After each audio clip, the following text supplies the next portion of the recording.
Across the windswept plains and ancient valleys of America, beneath layers of soil and centuries of silence, lies evidence of something extraordinary, something that challenges everything we thought we knew about the past. For over 150 years, reports have emerged of colossal human skeletons, buried in forgotten graves and hidden from the world. But when the evidence vanishes and the questions multiply, one must ask, are we witnessing history's greatest archaeological cover-up or humanity's most persistent delusion? The mystery begins.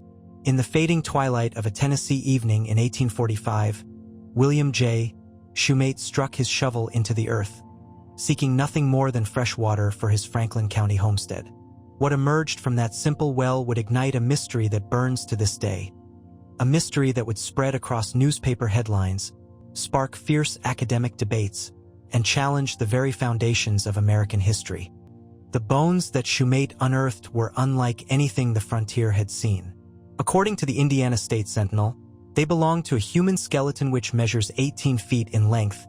The Republican Banner reported that the thigh bone alone stretched between 5 and 6 feet, while witnesses described a skull so massive that it could accommodate a man's head with room to spare. Word spread like wildfire across the young nation, and soon pilgrims journeyed from distant states to witness this marvel of nature. Or was it something far more profound? This was not an isolated incident. As America expanded westward through the 19th century, a remarkable pattern emerged from coast to coast.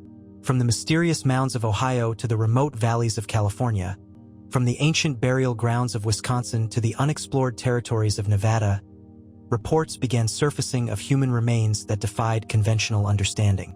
These were not merely tall individuals. These were beings of such extraordinary stature that they seemed to belong to an entirely different species of humanity. The newspapers of the era chronicled these discoveries with a mixture of scientific fascination and barely contained excitement. The New York Times reported on December 20, 1897, about a skeleton over 9 feet tall discovered at Maple Creek, Wisconsin. The Louisville Courier-Journal detailed the unearthing of massive remains near Miamisburg, Ohio, describing them as evidence of a race of giants who once inhabited this continent. By conservative estimates, over 1,000 such accounts appeared in American newspapers between 1845 and 1920, creating what historians now recognize as one of the most sustained archaeological phenomena in the nation's history. Yet what makes these discoveries truly extraordinary is not merely their number, but their consistency. Again and again, the reports describe skeletons ranging from 7 to 12 feet in height, often accompanied by oversized skulls, elongated limb bones, and artifacts suggesting advanced capabilities. Witnesses spoke of beings who possessed double rows of teeth, skulls with unusual cranial formations, and bone structures that seemed almost superhuman in their robustness. Dr. Paul Eno, investigating these historical accounts in modern times, noted that the consistency of measurements and descriptions across vast geographical distances and decades of time suggests something more than mere fantasy or exaggeration. When you have over 1,000 documented cases, he observed, all describing similar anatomical features and measurements, you're dealing with either a coordinated hoax spanning an entire continent and lasting nearly a century, or evidence of something genuinely anomalous.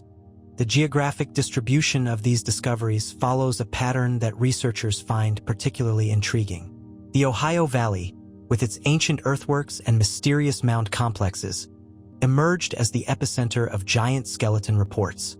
Wisconsin generated numerous accounts, often connected to Native American burial sites. California and Nevada produced their own tales of massive remains discovered in caves and hidden valleys. Even the eastern seaboard, from New York to Georgia, contributed to this growing catalog of the extraordinary.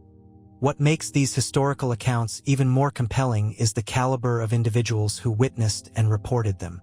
These were not carnival barkers or sensationalist journalists, but respected members of their communities. Doctors, judges, ministers, and educated professionals who staked their reputations on the accuracy of their observations. Dr. William D. Carpenter of the Medical College of Louisiana examined the Tennessee remains and initially supported their human classification before later scientific analysis revealed them to be mastodon bones. The implications of these discoveries, if authentic, would revolutionize our understanding of human history in North America. They would suggest that alongside the ancestors of modern Native Americans, a race of giants once walked the continent, beings of such remarkable size and apparent sophistication that they left an indelible mark on the archaeological record, if not on conventional history books. But as the 20th century dawned and modern archaeology established more rigorous standards of investigation, something extraordinary happened to this vast collection of evidence. The skeletons began to disappear. Museums that had once displayed these remarkable remains suddenly found their collections reorganized. Academic institutions that had published papers about giant discoveries grew silent on the subject. Government agencies that had investigated the finds classified their reports or declared them lost to time. Most mysterious of all, the Smithsonian Institution, America's premier repository of archaeological treasures, seemed to have no record of the hundreds of giant specimens that historical documents suggest were sent to their collections. Letters and shipping receipts indicate that numerous giant skeletons were transported to Washington, D.C. for official examination and preservation. Yet no trace of these remarkable finds can be found in the institution's modern catalogs. This systematic disappearance of evidence has given birth to one of America's most persistent conspiracy theories. Researchers like Richard Dewhurst argue that we are witnessing the greatest archaeological cover-up in American history, a deliberate campaign to suppress evidence that would fundamentally challenge accepted theories about human evolution and the peopling of the Americas. According to this view, powerful institutional forces have worked for over a century to bury the truth about America's giant past, perhaps to protect religious, scientific, or political orthodoxies that would be threatened by such revelations. Yet skeptics counter that the disappearance of evidence is far more easily explained by the simple fact that there was never any legitimate evidence to begin with. They argue that the great American giant phenomenon was driven by a combination of frontier sensationalism, religious enthusiasm for biblical narratives, and the simple human tendency to embellish extraordinary discoveries. In their view, the giants of the American past are nothing more than a mass delusion that gripped the nation during an era of rapid expansion and cultural upheaval. The Tennessee discovery that began this remarkable chapter in American mystery has itself become emblematic of the larger controversy. While initial reports described clearly human remains of impossible size, subsequent scientific analysis by Dr. Carpenter definitively identified the bones as belonging to a young mastodon. Yet supporters of the giant theory argue that this official explanation came only after mysterious pressure was applied to reverse the initial findings, suggesting that even this early case bears the hallmarks of institutional suppression. As we stand at the threshold of the 21st century, armed with DNA analysis, radiocarbon dating, and sophisticated archaeological techniques unknown to our ancestors, the mystery of America's lost giants remains as compelling as ever. Modern researchers continue to investigate historical accounts, analyze photographic evidence, and search for survivors among museum collections that might have escaped the alleged purge of evidence. The questions that emerged from that Tennessee well in 1845 continue to echo through time. Did a race of giants once inhabit North America? What happened to the extensive evidence that was once displayed in museums and documented in scholarly publications? And if such evidence was deliberately suppressed, who was responsible, and why did they consider the truth so dangerous that it had to be buried along with the bones themselves? Today, as we prepare to journey deep into this labyrinth of mystery, controversy, and suppressed evidence, we must ask ourselves, are we prepared to confront the possibility that everything we have been taught about America's ancient past may be fundamentally wrong? And if the giants were real, what other secrets lie buried beneath the surface of our accepted history, waiting for the right moment to emerge into the light? America's giant fever. The echoes of William Shumate's Tennessee discovery had barely faded when America found itself gripped by an even more extraordinary revelation, one that would demonstrate just how deeply the nation's appetite for giants had taken root in the collective imagination. If the Tennessee skeleton had planted the seed of possibility, what happened in Cardiff, New York, in October 1869 would nurture that seed into a full-blown cultural obsession that consumed the country like a fever. On a crisp autumn morning, William Stubb Newell was directing workers to dig a well behind his farmhouse when their shovels struck something massive buried 3 feet beneath the surface. What they unearthed sent shockwaves across the nation. A perfectly preserved giant, carved from stone, lying on his side as if in eternal slumber. The Cardiff Giant, as he came to be known, measured over 10 feet in length and weighed nearly 3,000 pounds. His face bore an expression of serene dignity.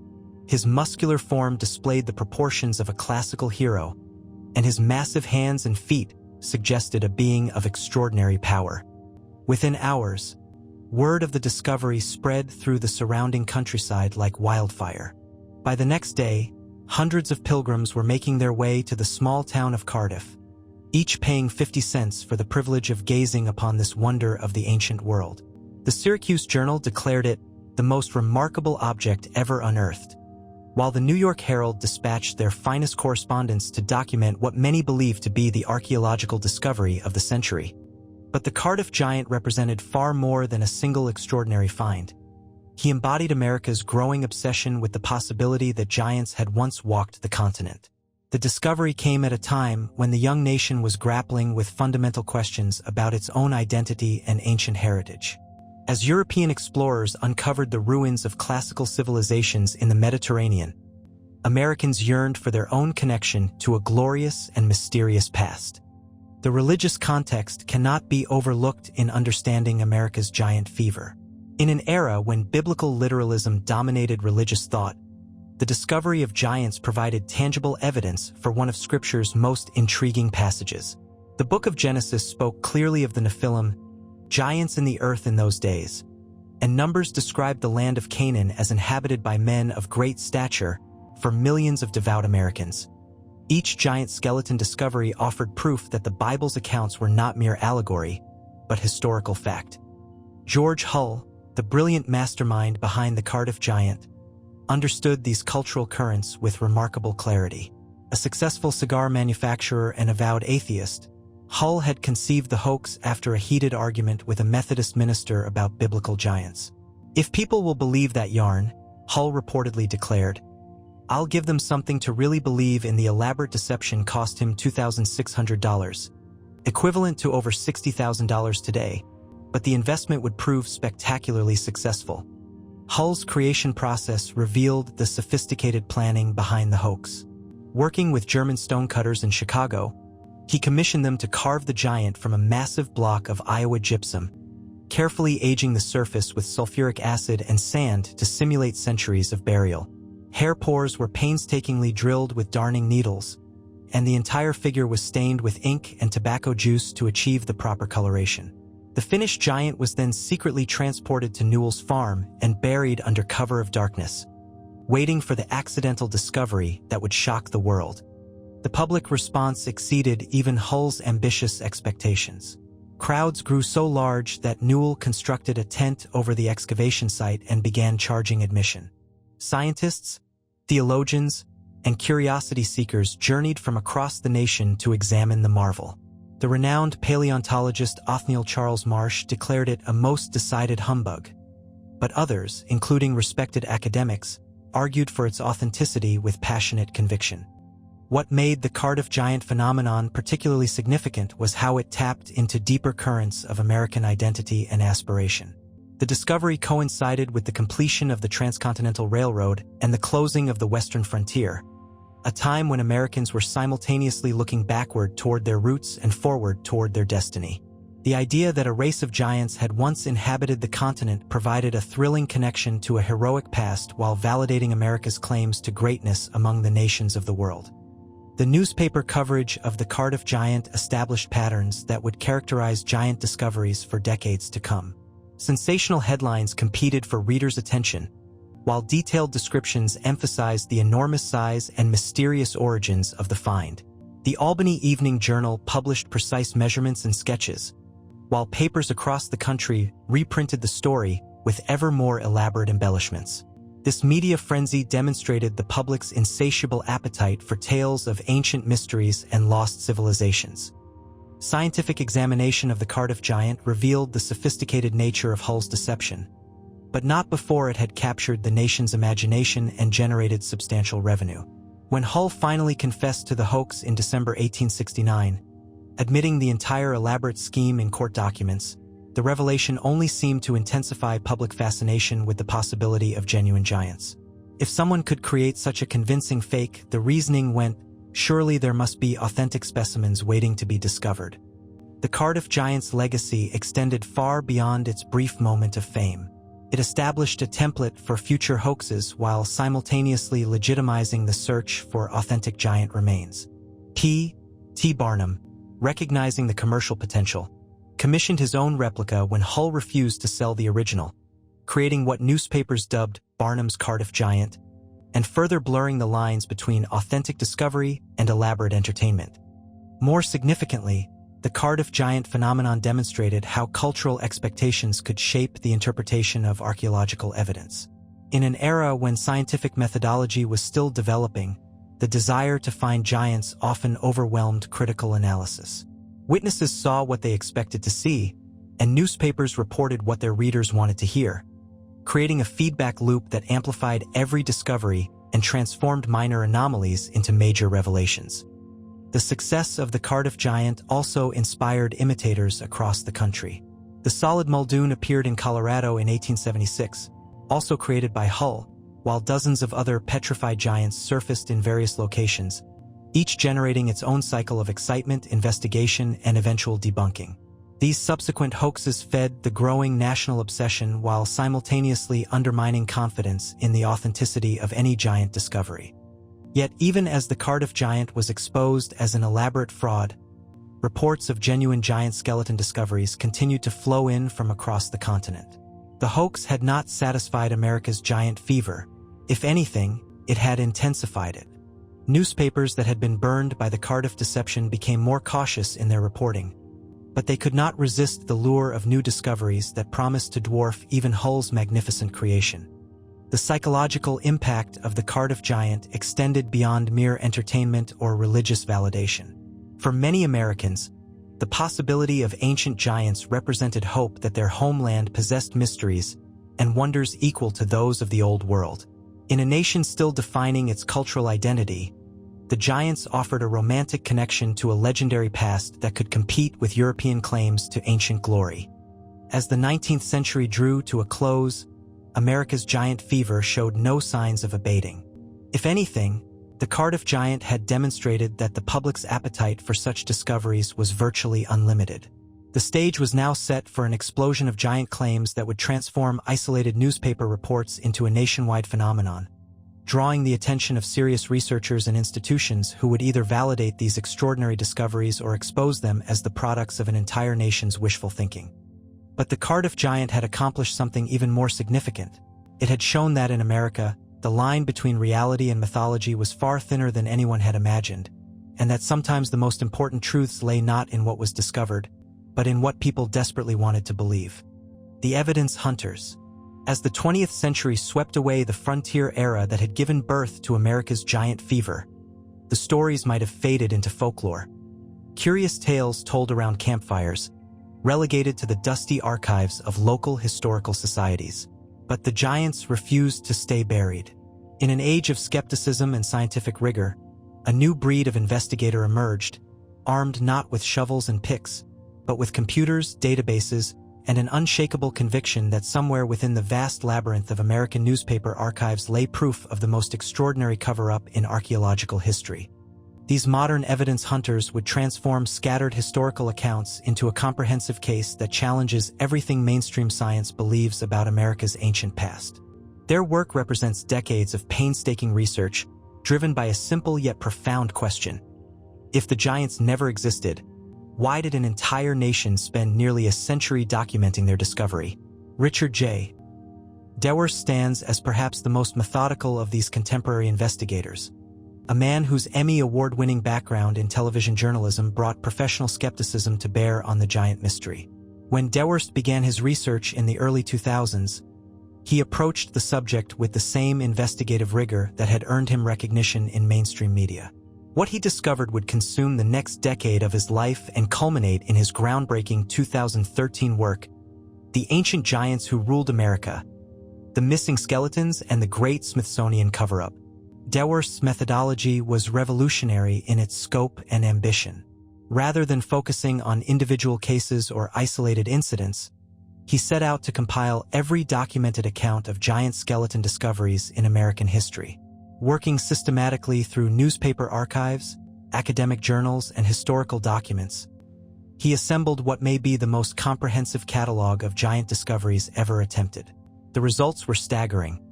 Over 400 years of documented evidence, spanning from early colonial accounts through the dawn of the modern era. What struck me immediately, Deworst explained in interviews about his research, was not just the number of accounts, but their consistency. These weren't random tall tales scattered across time and geography. They followed patterns, specific measurements, recurring anatomical features, and detailed descriptions that suggested a genuine phenomenon rather than collective delusion. The evidence Deworst compiled reads like a catalog of the impossible. Newspapers from Ohio reported skeletons measuring 9 to 12 feet in height, often discovered in ancient burial mounds alongside artifacts of sophisticated craftsmanship. California papers documented giant remains found in mountain caves, preserved by the dry climate for thousands of years. Wisconsin accounts described entire graveyards of oversized humans, buried with tools and ornaments that suggested an advanced civilization. But Deworst was not working alone in this archaeological detective story. Across the country in Massachusetts, a stonemason named Jim Vieira was conducting his own investigation, approaching the mystery from an entirely different angle. Vieira's background in construction and stonework gave him unique insights into the massive megalithic structures scattered across New England, stone chambers, walls, and monuments that mainstream archaeology attributes to colonial farmers, but which Vieira believes bear the hallmarks of giant builders. Vieira's research methodology complemented Deworst's documentary approach with hands-on archaeological investigation. Spending weekends exploring forgotten stone sites throughout New England, he began to notice patterns that suggested these structures required builders of extraordinary size and strength. The massive stones, precisely fitted without mortar, the scale of the construction, and the advanced engineering principles all pointed toward creators far larger and more sophisticated than conventional history acknowledges. When you're standing in front of a wall built from stones weighing several tons each, Vieira observed, you have to ask yourself, what kind of people had the physical capability to move these blocks? The answer becomes obvious when you consider the giant skeleton discoveries in the same regions. Together, the Vieira brothers, Jim and his researcher brother Bill, compiled over 1,500 historical accounts of giant discoveries, creating a database that spans the entire North American continent. Their work revealed patterns that had been invisible when examining individual cases in isolation.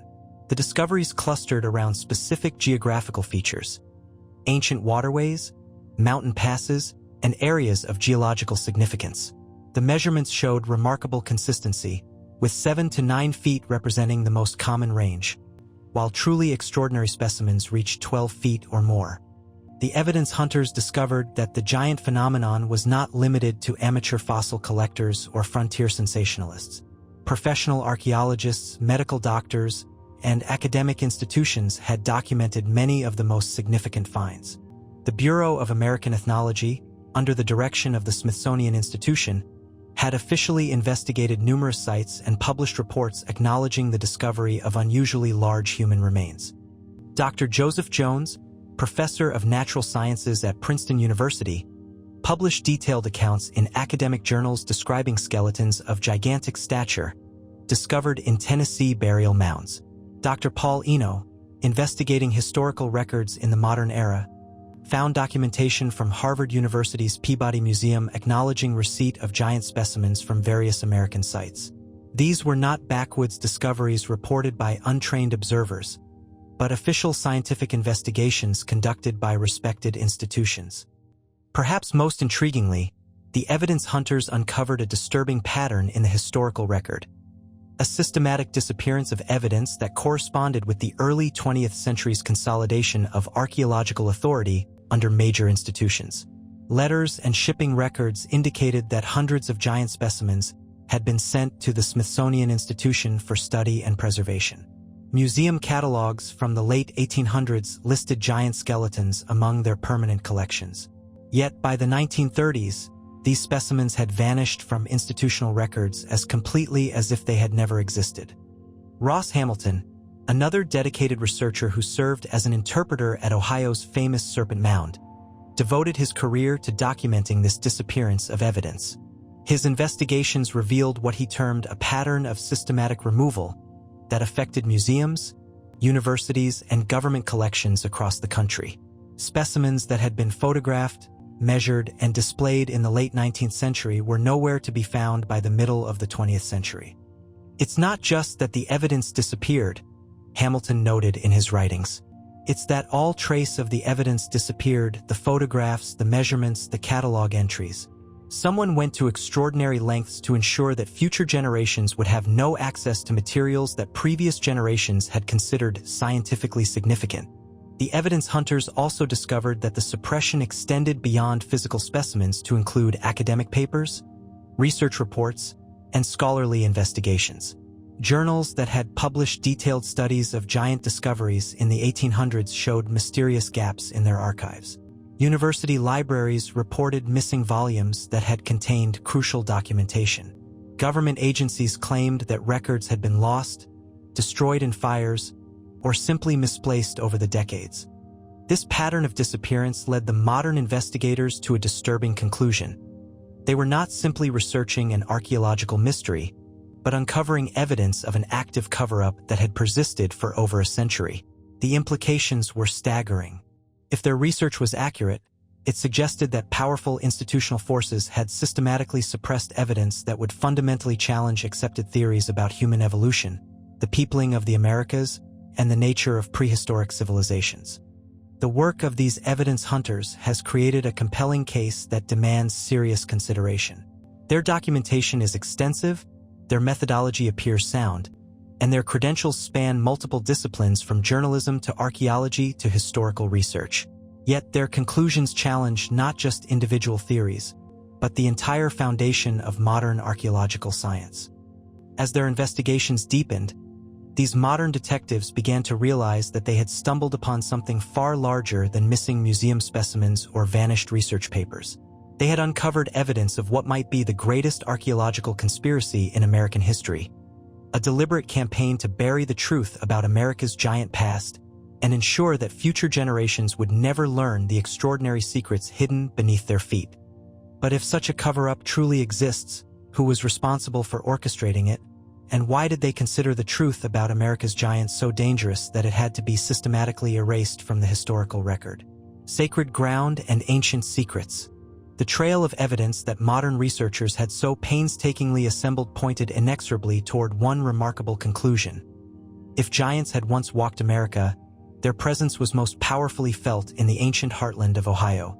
Here, among the mysterious earthworks and sacred mounds that rise from the landscape like whispers from a forgotten age, the intersection of archaeological mystery and indigenous memory creates a tapestry of truth more complex than any simple cover-up theory could explain.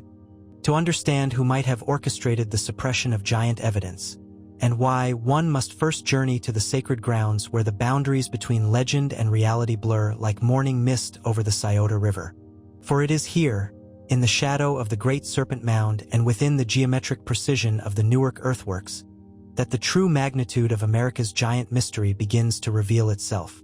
The Great Serpent Mound stands as perhaps the most enigmatic monument in North America, a quarter-mile-long earthen effigy that undulates across the Ohio landscape with the fluid grace of a massive snake frozen in time.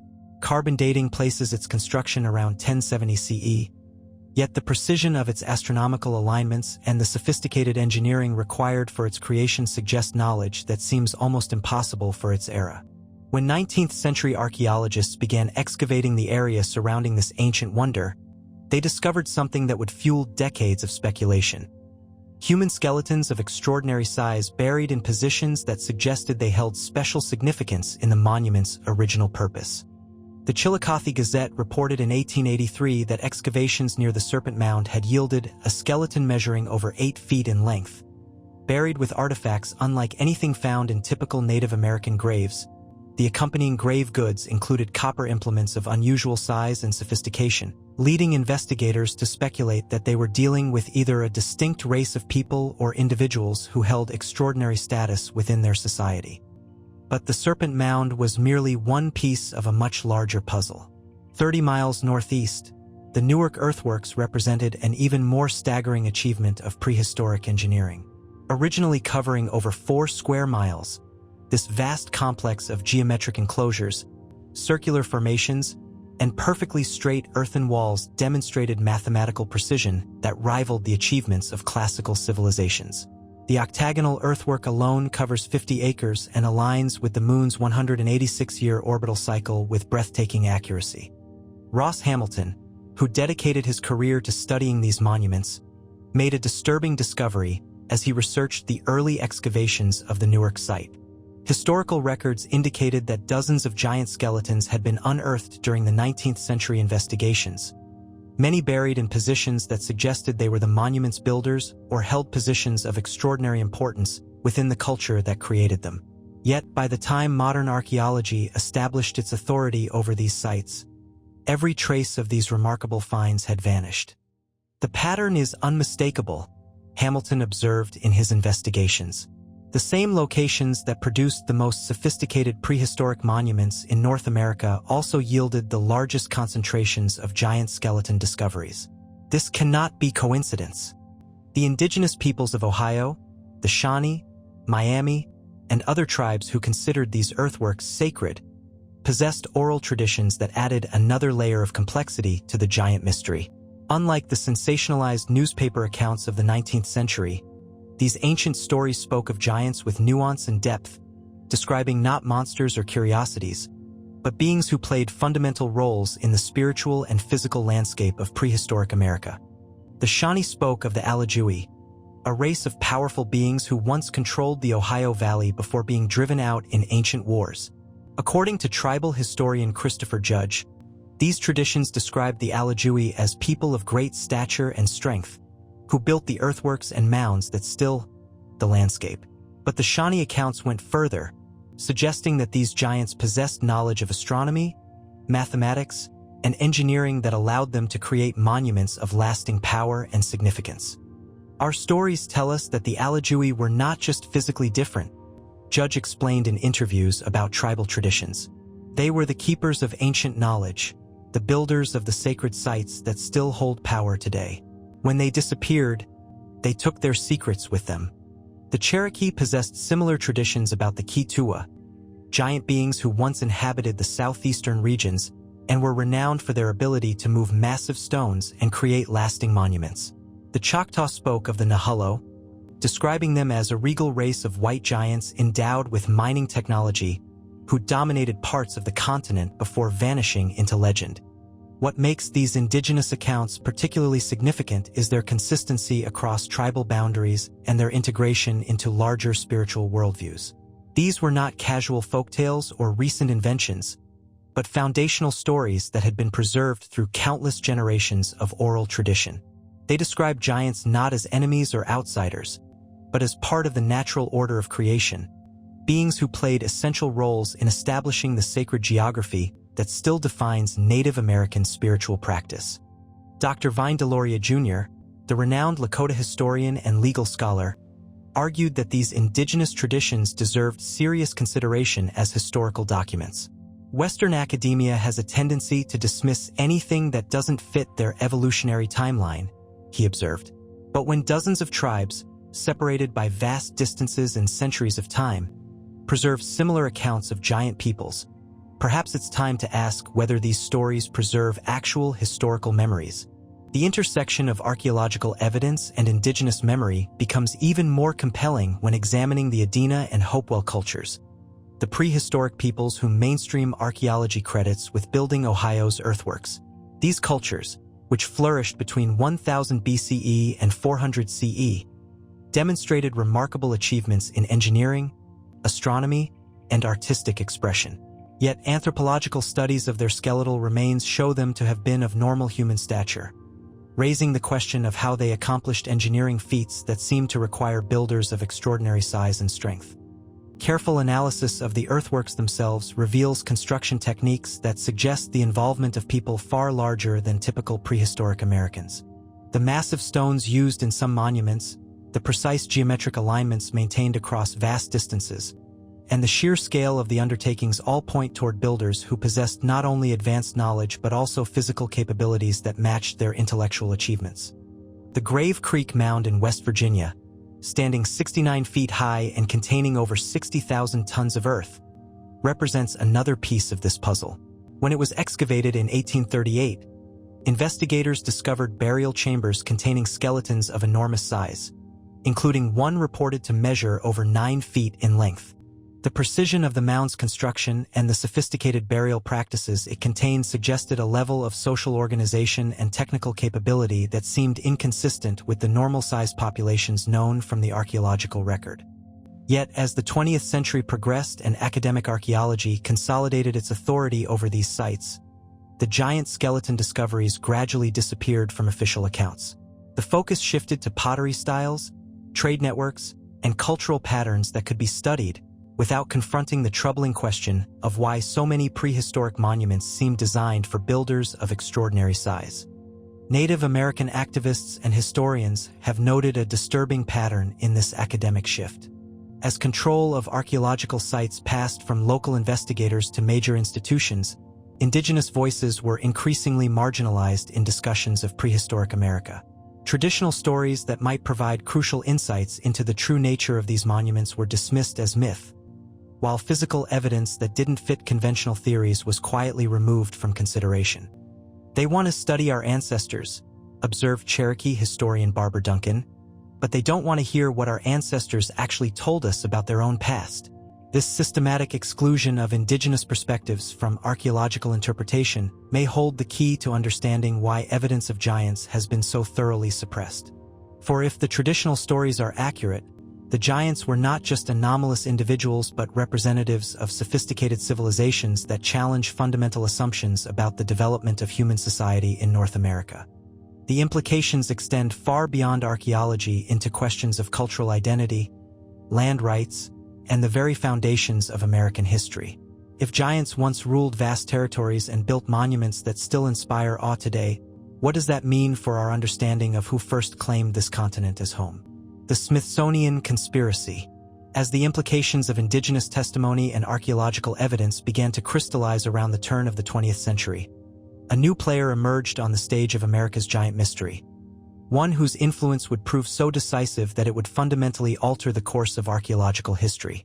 The Smithsonian Institution, that august temple of American science and learning, found itself at the center of allegations so explosive that they would transform from whispered suspicions among researchers into the most persistent conspiracy theory in archaeological circles. The transition from frontier discovery to institutional control marked a crucial turning point in the giant phenomenon. Where once local newspapers had freely reported extraordinary finds and amateur archaeologists had displayed their discoveries with pride, a new era of scientific authority was dawning, one that would bring professional standards, rigorous methodology, and, according to growing numbers of researchers, a systematic campaign to bury the truth about America's giant past. The Smithsonian's involvement in the giant mystery began innocuously enough. As America's premier scientific institution, established by Congress in 1846 for the increase and diffusion of knowledge, it naturally became the repository for the nation's most significant archaeological discoveries. Letters and shipping records from the late 1800s document a steady stream of unusual specimens flowing into the institution's collections, including dozens of reports specifically mentioning human remains of extraordinary size. John Wesley Powell, the legendary explorer who served as the Smithsonian's first director of the Bureau of American Ethnology, initially appeared supportive of investigating these anomalous discoveries. Under his leadership, the Bureau launched ambitious expeditions to document and study the ancient mounds and earthworks of the Ohio Valley. The official reports from these investigations, published in the late 1800s, acknowledged the discovery of human remains of unusual stature and noted their potential significance for understanding prehistoric American civilizations. Yet something remarkable occurred as the 20th century progressed. The giant skeletons that had once been prominently displayed in the Smithsonian's halls began to disappear from public view. Specimens that had been cataloged, photographed, and studied simply vanished from the institution's records. Researchers who inquired about examining these materials were told that they had been lost, destroyed in fires, or transferred to other institutions that could never be located. Richard Dewhurst's investigation into the Smithsonian's handling of giant evidence revealed a pattern that he described as the most systematic destruction of archaeological evidence in American history. His research uncovered dozens of letters from amateur collectors and professional archaeologists alike, documenting the shipment of giant specimens to the Smithsonian for study and preservation. Yet, when modern researchers attempted to locate these materials in the institution's vast collections, they discovered that every single specimen had vanished without explanation. The documentation is overwhelming, Dewhurst argued in his groundbreaking exposé. We have shipping receipts, correspondence, catalog numbers, and even photographs of these specimens in Smithsonian storage areas. Yet today, the institution claims no knowledge of any giant skeleton discoveries and maintains that no such evidence has ever existed in their collections. The most damning piece of evidence in Dewhurst's investigation came from the institution's own publications. The annual reports of the Bureau of American Ethnology, published between 1881 and 1899, contained multiple references to the discovery and study of human remains of gigantic proportions. These official government documents, signed by the Bureau's most respected scientists, provided detailed measurements and analyses of specimens that clearly exceeded normal human parameters. One particularly significant entry from the 1891 report described the examination of skeletons measuring between 7 and 9 feet in height, discovered in Ohio burial mounds. The report included precise measurements, detailed anatomical observations, and even speculation about the cultural practices of these ancient people. Yet when researchers attempted to follow up on these discoveries in modern times, they found that all trace of the specimens had been systematically removed from Smithsonian records. Dr. Alois Hrdlicka, who served as the Smithsonian's curator of physical anthropology from 1903 to 1941, emerged as a central figure in this controversy. Hrdlicka was a towering figure in early American anthropology, instrumental in establishing scientific standards for the field and determining which discoveries would be considered legitimate science. Under his leadership, the Smithsonian's approach to anomalous discoveries underwent a dramatic transformation. Hrdlicka published an influential paper in 1934 titled Practical Anthropometry, which dismissed most historical reports of giant skeletons as products of will to believe and amateur measurement errors. His work established the scientific orthodoxy that would dominate American archaeology for the next century. Any claims of giant human remains were automatically suspect and could be dismissed without serious investigation. Yet critics of Hrdlicka's approach noted that his dismissal of giant evidence was often categorical rather than empirical. Rather than examining specific specimens or investigating particular claims, he simply declared that giant humans were anthropologically impossible and therefore any evidence supporting their existence must be flawed. This approach effectively closed scientific debate on the subject before it could properly begin. The alleged cover-up reached its peak during the 1930s and 1940s, when museum collections across the country underwent systematic reorganization. Specimens that had been displayed for decades suddenly disappeared from exhibits.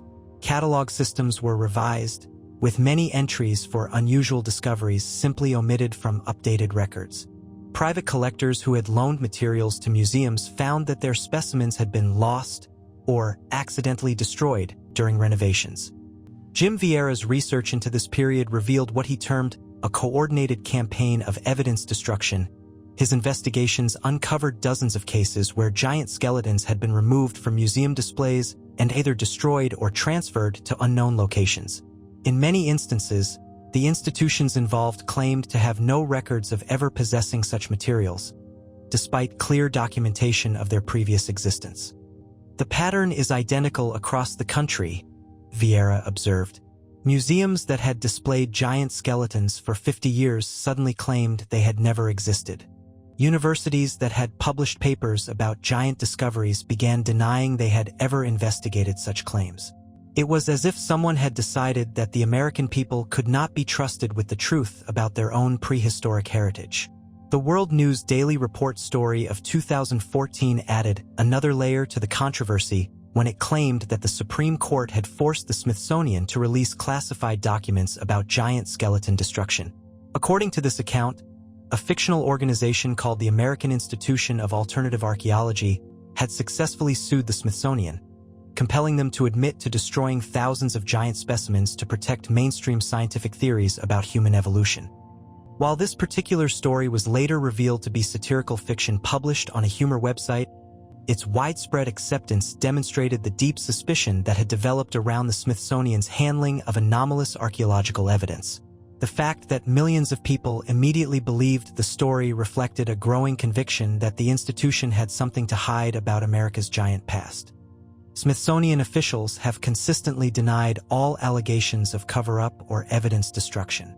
Spokesperson Linda St. Thomas has repeatedly stated that the Smithsonian Institution has never destroyed any giant human skeletons, and that claims of suppression are baseless conspiracy theories without foundation in fact. The institution maintains that it has always operated according to the highest scientific standards, and that any unusual specimens in its collections would have been properly preserved and studied.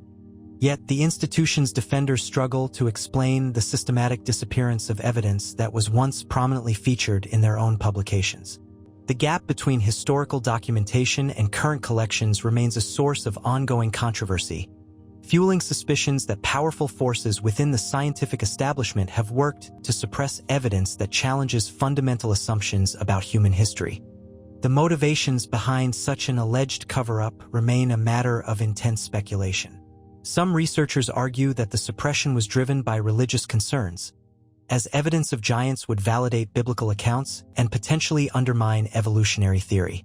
Others suggest that the cover-up was motivated by racial ideology, as acknowledging a sophisticated giant civilization might complicate narratives about Native American cultural development.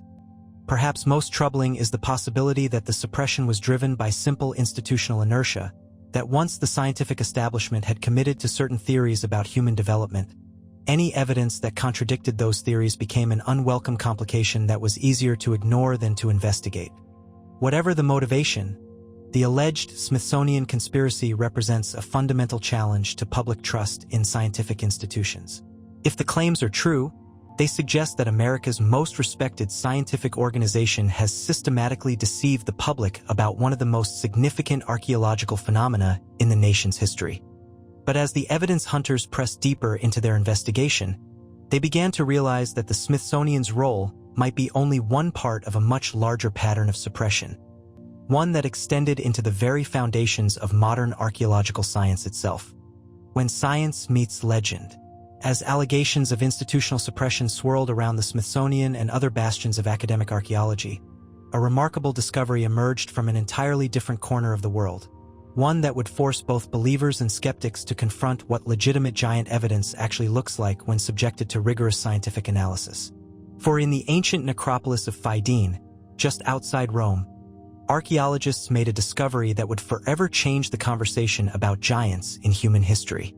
The transition from conspiracy theories to scientific evidence represents perhaps the most crucial turn in our investigation. While researchers like Dewhurst and Vieira had assembled compelling documentation of alleged cover-ups, the question remained, what happens when claims of ancient giants meet the unforgiving standards of modern archaeological science? The answer would prove both more complex and more fascinating than either side of the debate had anticipated. In 2012, a team of Italian researchers led by paleopathologist Dr. Simona Minazzi announced a discovery that sent ripples through the scientific community. Working in the ancient Roman cemetery of Fidene, the team had uncovered the complete skeleton of a man who stood 6 feet 8 inches tall, a towering height in an era when the average Roman male measured barely 5 feet 6 inches. But what made this discovery truly extraordinary was not merely the skeleton's impressive stature, but the wealth of scientific evidence that accompanied it. Unlike the vanished giants of American folklore, this Roman specimen came with impeccable provenance, detailed documentation, and most importantly, clear medical evidence of the condition that had caused his extraordinary growth. X-ray analysis revealed telltale signs of pituitary gigantism, enlarged skull features, thickened jawbones, and the characteristic expansion of hands and feet that mark this rare endocrine disorder. Carbon dating placed the burial in the 3rd century CE, making it the oldest complete skeleton with confirmed gigantism in the archaeological record. This represents exactly what legitimate evidence of ancient gigantism should look like: explained Dr. Manazi in interviews about the discovery.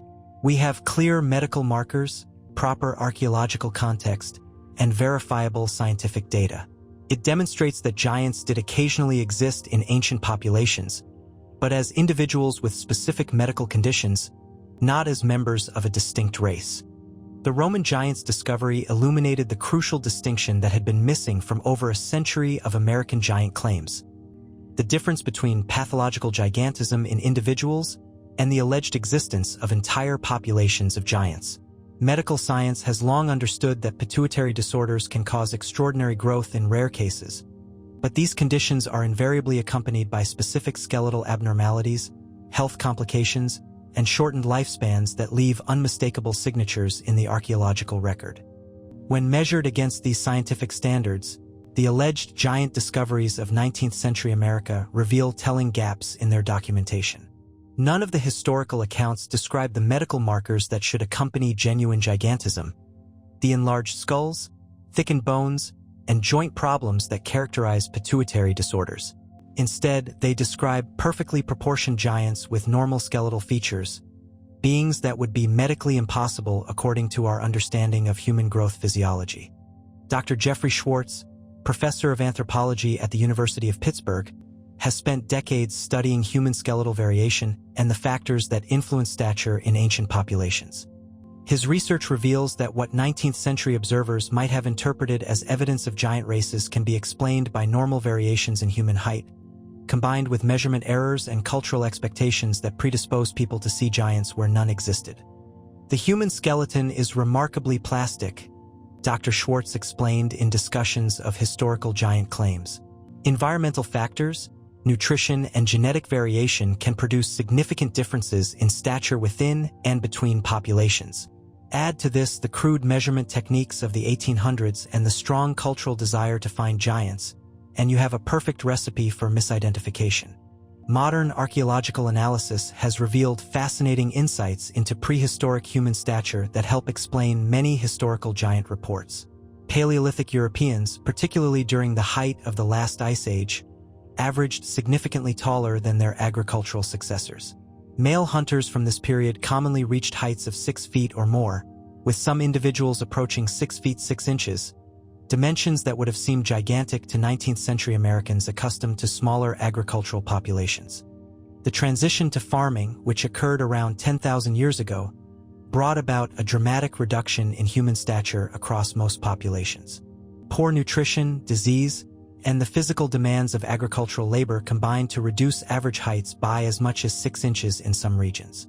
This means that encounters between agricultural peoples and preserved remains of Ice Age hunters could easily have produced reports of giant races from earlier eras.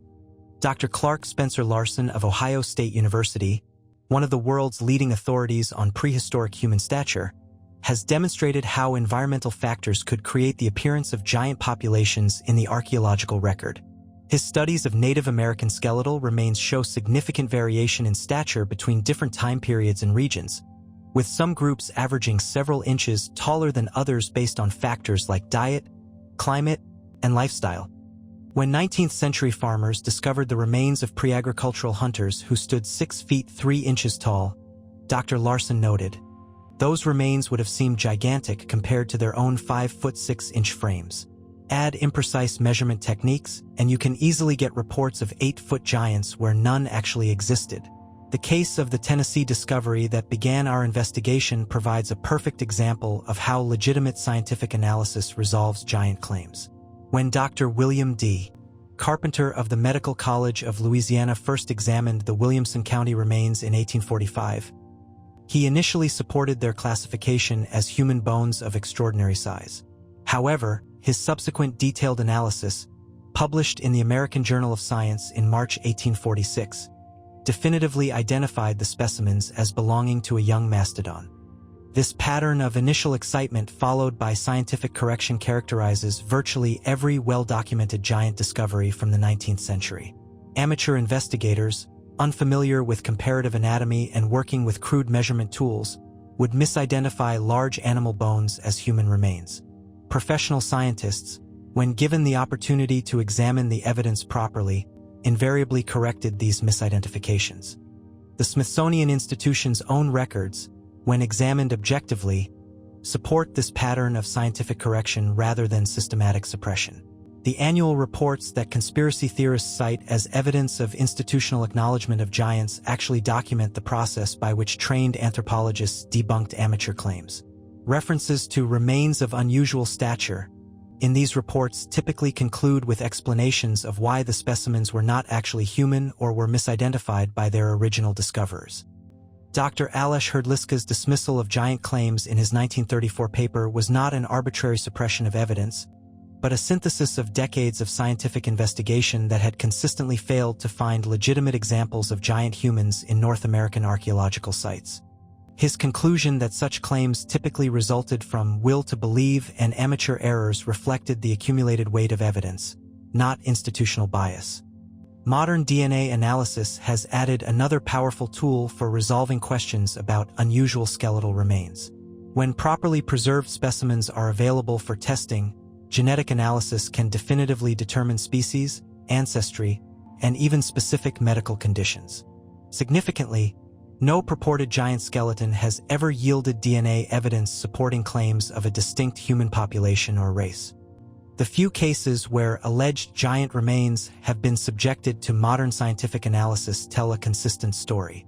Specimens that were claimed to represent 8-foot humans prove to be normal-sized individuals whose bones were measured incorrectly. Remains described as belonging to giant races show DNA signatures consistent with known Native American populations. Bones attributed to sophisticated giant civilizations reveal tool marks and burial practices identical to those of well-documented prehistoric cultures. Perhaps most tellingly, the geographic distribution of legitimate archaeological evidence shows no correlation with the regions that produced the most giant claims. Areas like Ohio and Wisconsin, which generated hundreds of newspaper reports about giant discoveries, have yielded extensive archaeological collections that show normal human stature ranges. Meanwhile, regions that produced few giant claims have revealed the genuine evidence of human height variation that exists in the archaeological record. The convergence of multiple lines of scientific evidence, anthropological, medical, genetic, and archaeological, points to a clear conclusion about America's alleged giants. While individual cases of pathological gigantism certainly occurred in prehistoric populations, as demonstrated by the Roman example, there is no credible evidence for the widespread giant races described in 19th-century newspaper accounts. Yet this scientific consensus raises its own troubling questions. If the evidence for giants is so lacking, why did the claims persist for so long? What cultural and psychological factors created such powerful desires to find giants that they overwhelmed critical thinking for nearly a century?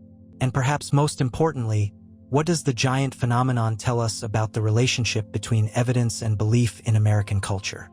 The answers to these questions would prove even more revealing than the search for giants themselves, illuminating deep truths about human nature, institutional authority, and the eternal tension between what we want to believe and what the evidence actually shows.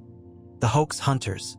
As science began to dismantle the foundations of America's giant mythology with cold precision and irrefutable evidence, a curious thing happened. The giants refused to die. Instead, they evolved, adapting to new technologies and finding fresh audiences hungry for mystery in an age that seemed to have explained away all the world's magic.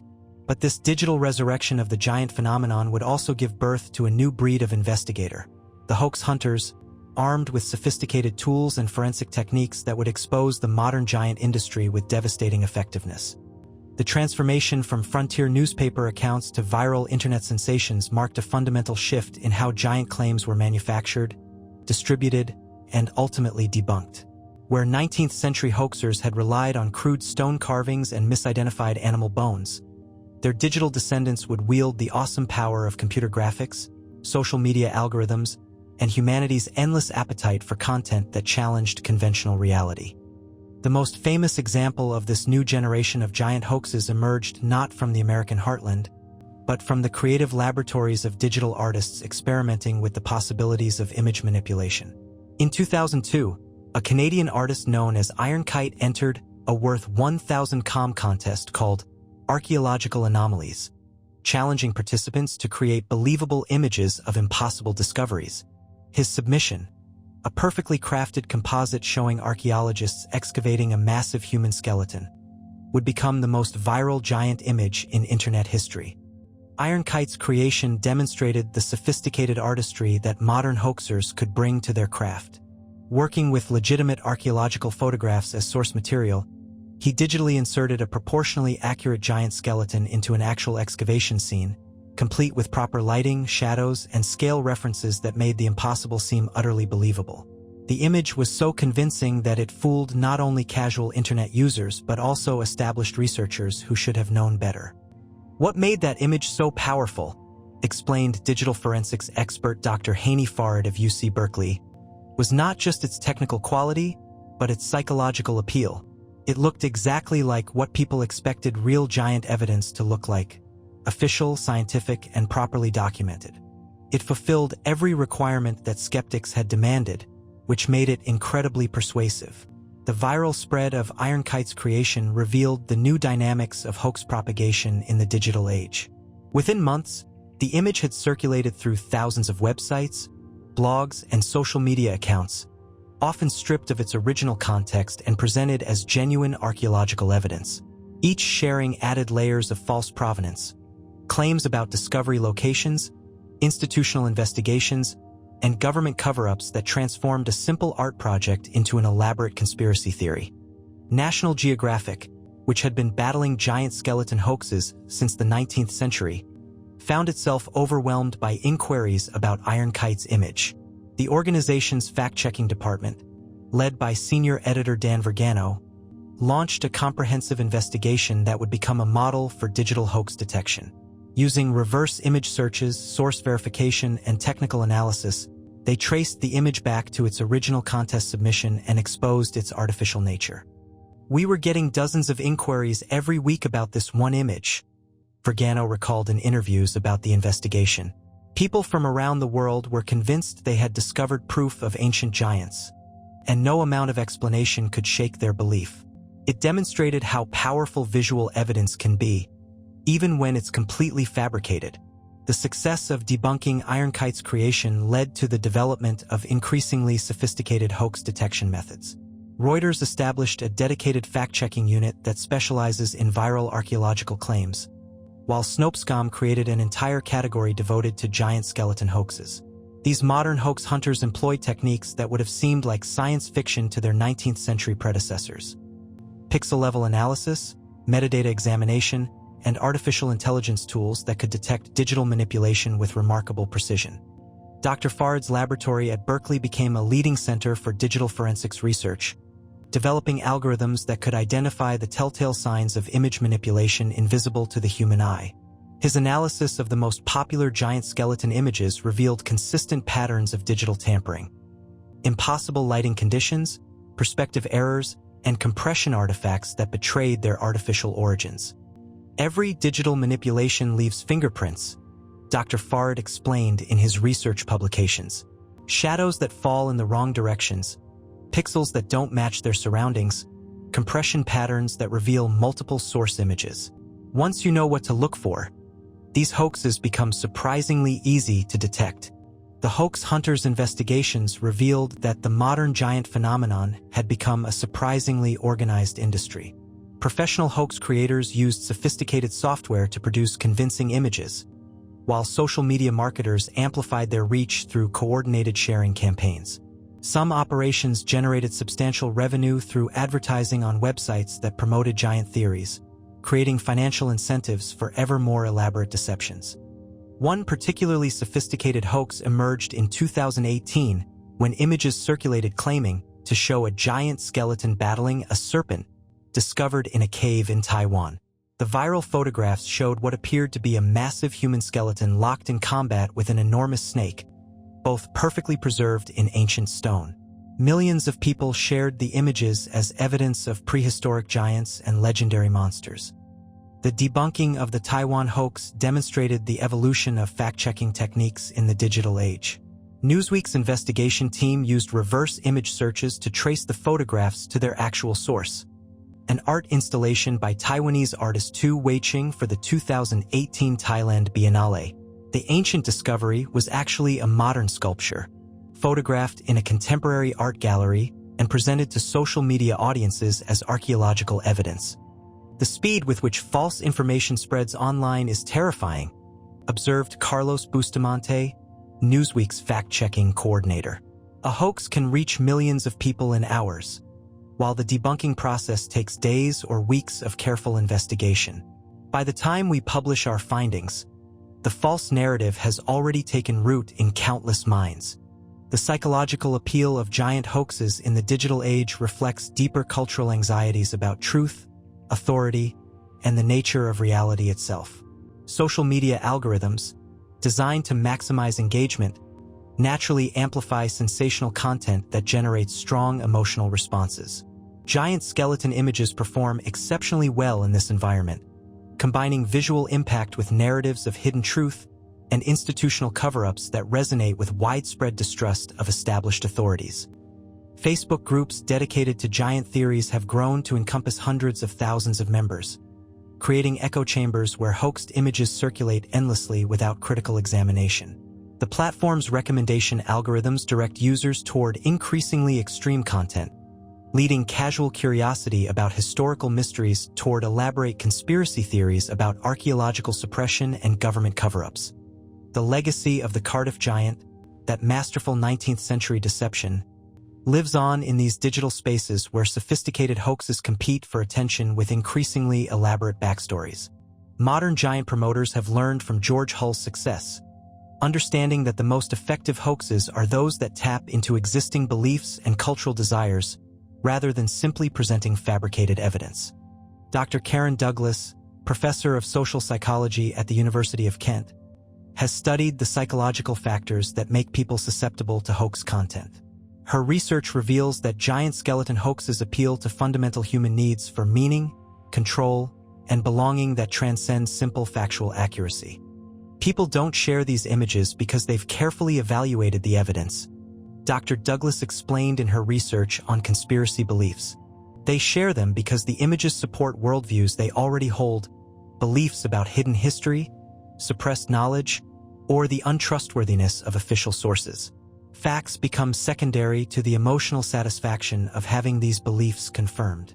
The hoax hunter's battle against digital giant claims has evolved into a sophisticated arms race between creators and debunkers. As detection methods improve, hoax techniques become more sophisticated.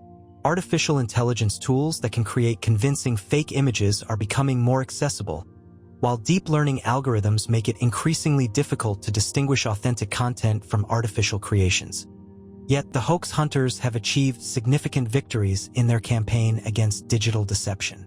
Major social media platforms now label disputed content, search engines prioritize authoritative sources in their results, and fact-checking organizations have established international networks for rapid response to viral hoaxes. The tools of verification have become more powerful and accessible than ever before. But perhaps the most important insight from the hoax hunters' investigations is not technical but psychological. They have revealed that the giant phenomenon persists not because the evidence is convincing, but because it fulfills deep human needs that transcend mere factual accuracy. In an age of information overload and institutional uncertainty, the promise of hidden knowledge and suppressed truth offers comfort and meaning that rational debunking cannot easily dispel. As the digital age continues to blur the boundaries between reality and fabrication, the hoax hunters stand as guardians of truth in an era when lies can circle the globe before facts can put on their shoes. Their work reveals not only the techniques of modern deception but also the eternal human struggle between the desire for mystery and the demands of evidence.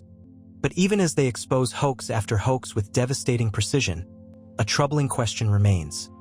In a world where anyone can create convincing evidence of anything, how do we distinguish between legitimate debunking and institutional cover-up?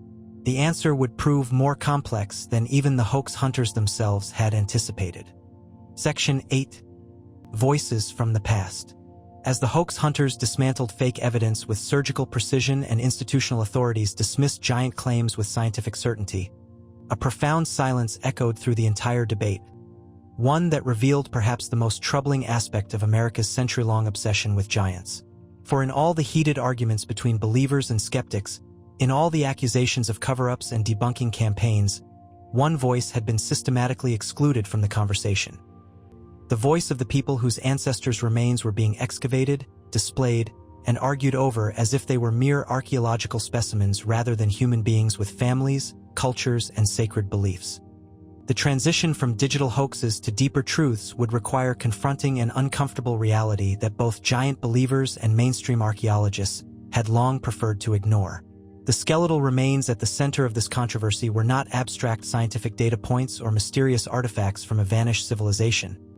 They were the bodies of Native American ancestors, and their descendants had never stopped watching, never stopped remembering, and never stopped demanding that their voices be heard in discussions about their own heritage. The systematic marginalization of indigenous perspectives in the giant debate represents one of the most troubling aspects of the entire phenomenon. For over 150 years, white researchers, amateur archaeologists, and institutional authorities had treated Native American burial sites as open laboratories for their theories about prehistoric America, while simultaneously dismissing tribal oral traditions as primitive folklore unworthy of serious consideration. This academic colonialism would prove to have profound implications for understanding what really happened to the evidence of giants and why. When the Cherokee speak of the ancient Keetoowah, they are not recounting fairy tales or entertaining myths. These are sacred historical accounts, passed down through countless generations with the same careful precision that European cultures reserve for their most important written documents.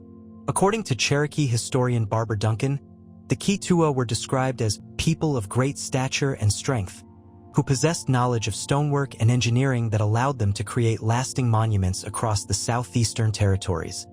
Our ancestors were very precise in their storytelling, Duncan explained in interviews about tribal traditions. When they spoke of the Keetoowah, they were recording actual historical memories, not creating entertainment. These stories served as our libraries, our history books, are maps of the spiritual and physical landscape that sustained our people for thousands of years. The Choctaw accounts of the Nahullo provide even more detailed descriptions of the ancient giants. According to tribal historian Horatio Bardwell Cushman's careful documentation of these traditions in his 1899 work, History of the Choctaw, Chickasaw, and Natchez Indians, the Nahullo were described as a regal race of white giants endowed with mining technology, who dominated the West before being extinguished or going back to the heavens. These accounts include specific details about their appearance, capabilities, and eventual fate that suggest genuine historical memory rather than mitological creation.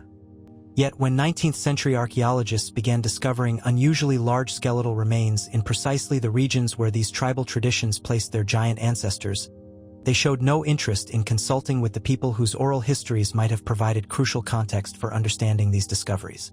Instead, they imposed their own interpretations, often stripping the finds of all cultural meaning and reducing them to measurements and specimens for distant museums.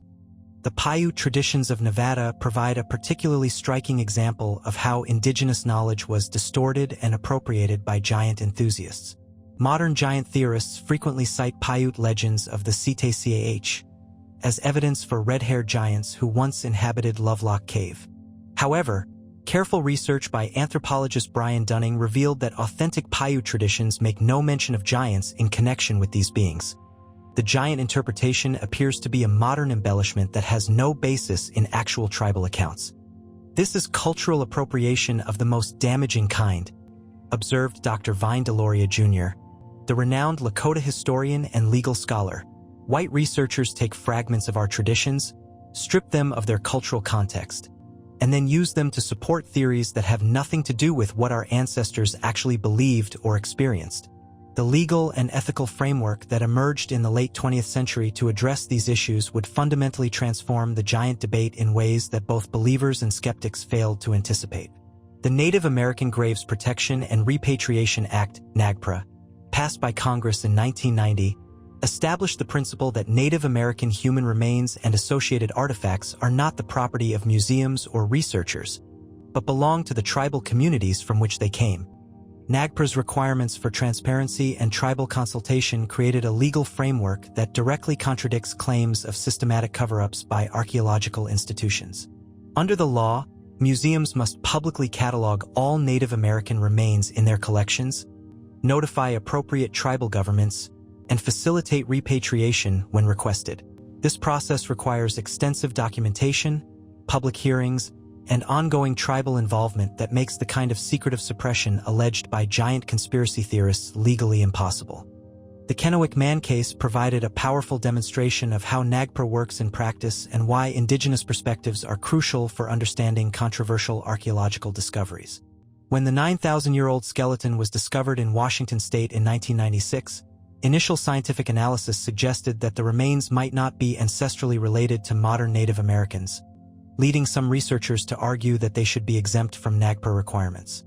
The Columbia River Basin tribes, the Umatilla, Yakama, Nez Perce, and Wanapum, immediately claimed the remains under NAGPRA, stating in their official response, "From our oral histories, we know that our people have been part of this land since the beginning of time.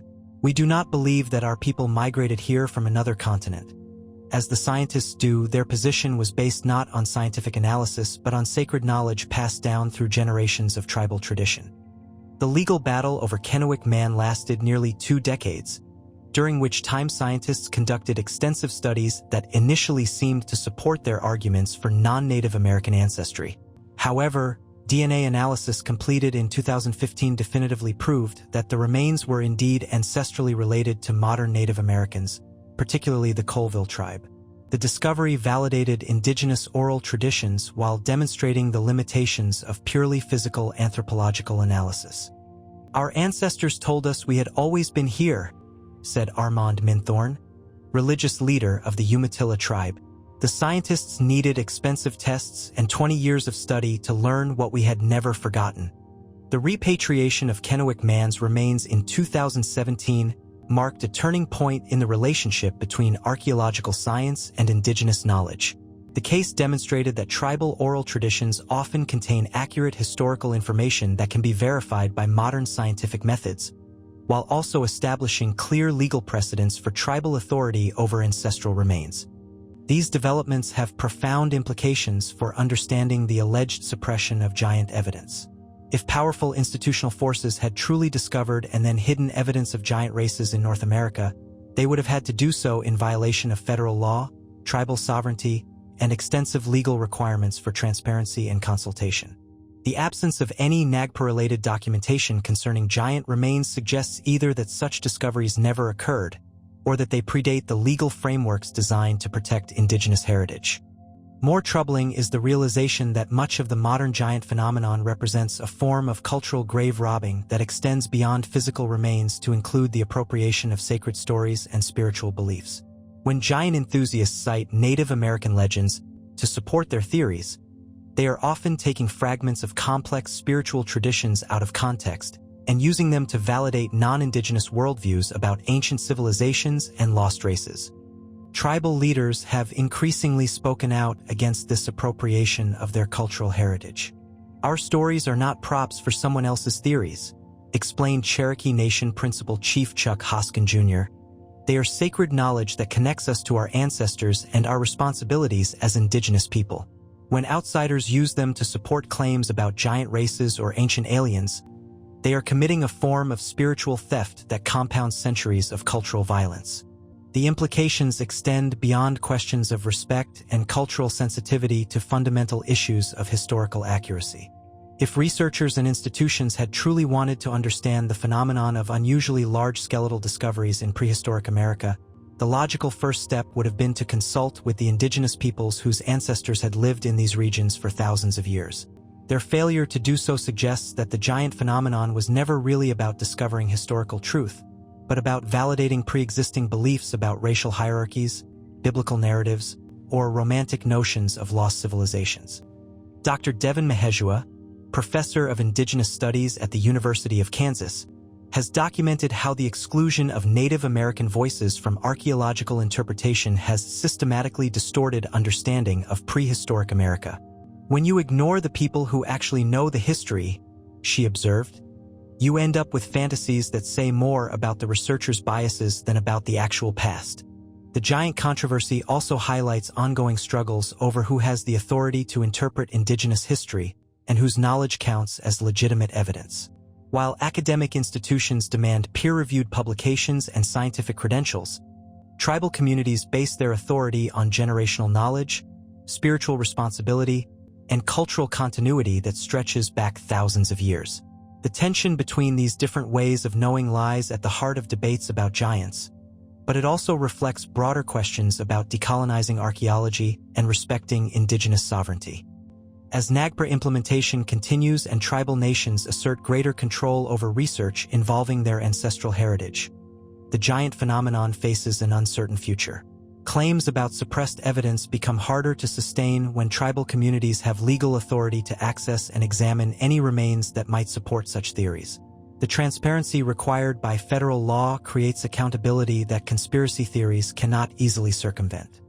Yet perhaps the most important insight from listening to indigenous voices is not about giants at all, but about the deeper patterns of colonialism and cultural appropriation that have shaped American archaeology from its beginning. The systematic exclusion of Native American perspectives from discussions about their own heritage reveals structures of power and privilege that extend far beyond any particular controversy about skeletal measurements or museum collections.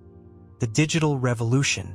The systematic exclusion of indigenous voices from the giant debate had revealed uncomfortable truths about power, authority, and whose knowledge counted as legitimate in American society. But as the 21st century dawned and the internet began to democratize access to information, these traditional gatekeepers of truth found themselves facing an unprecedented challenge. The same digital revolution that gave marginalized communities new platforms to share their perspectives also unleashed forces that would transform the giant phenomenon from a fringe archaeological controversy into a viral cultural movement that challenged the very foundations of how society determines what is real. The transition from institutional authority to digital democracy marked a seismic shift in how conspiracy theories spread, evolved, and gained adherence. Where once the giant debate had been confined to academic journals, local newspapers, and museum exhibitions controlled by educated elites, it now exploded across social media platforms designed to maximize engagement regardless of accuracy. The algorithms that powered these platforms would prove to be the giant's greatest allies, amplifying sensational claims with ruthless efficiency while burying careful corrections in the endless scroll of competing content. Facebook groups dedicated to giant theories began emerging in the early 2000s, growing from small clusters of enthusiasts to massive communities encompassing hundreds of thousands of members worldwide. Groups like Giants, Nephilim, Ancient Civilizations, the Flat Earth Nephilim Hybrid Giants Biblical Truth, and Ancient Giants and Megalithic Structures created virtual echo chambers where hoaxed images, debunked claims, and wild speculation circulated endlessly without critical examination. The psychological architecture of these digital communities revealed fascinating insights into why giant theories proved so resistant to debunking. Dr. Karen Douglas, whose research at the University of Kent had explored the psychology of conspiracy beliefs, discovered that online giant enthusiasts were not primarily motivated by evidence, but by deeper psychological needs that traditional fact-checking could not address. Social media platforms inadvertently created perfect conditions for conspiracy theories to flourish, Dr. Douglas explained in her groundbreaking studies of digital belief communities. They provide social connection, a sense of special knowledge, and the illusion of independent research, all while filtering out information that might challenge existing beliefs. People don't join these groups to learn new facts. They join to find confirmation of what they already want to believe.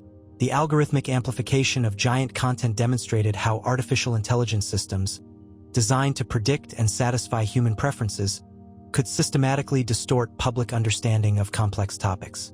YouTube's recommendation algorithm proved particularly problematic, directing users who showed interest in archaeology or history toward increasingly extreme content about ancient aliens, suppressed discoveries, and institutional cover-ups.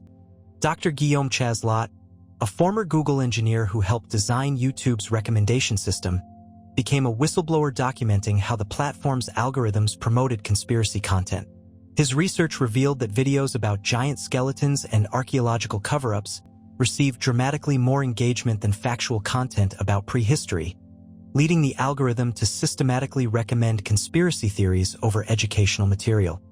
The algorithm doesn't care about truth, Dr. Chazlot warned in his testimony before Congress about digital misinformation.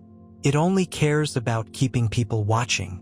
And conspiracy theories are incredibly effective at holding attention because they tap into powerful emotions like fear, anger, and the desire to feel special.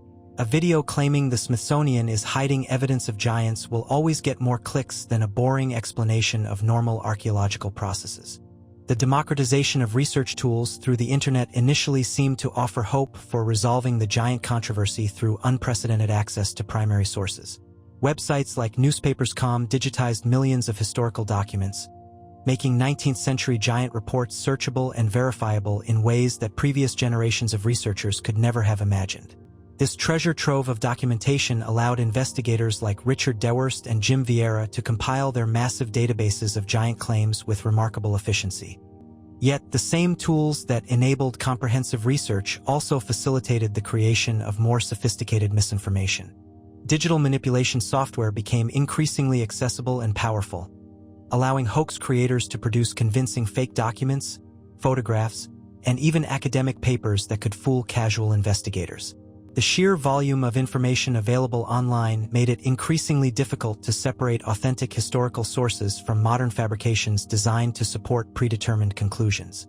The phenomenon of confirmation bias in the digital age emerged as a crucial factor in understanding why giant theories proved so persistent despite overwhelming contrary evidence. Search engines and social media platforms, designed to give users what they wanted to see, created personalized information bubbles that could make any theory seem well-supported regardless of its actual merit.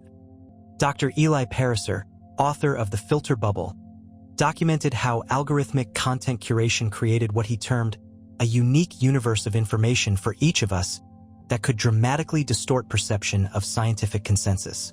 A person searching for information about giant skeletons might receive entirely different results than someone approaching the topic from a skeptical perspective, making it appear that the scientific community was evenly divided on questions where actual consensus was overwhelming. The internet promised to democratize access to information, Dr. Pariser observed, but what it actually did was democratize the creation of reality. Everyone could now find evidence to support whatever they wanted to believe, regardless of whether that evidence was actually true.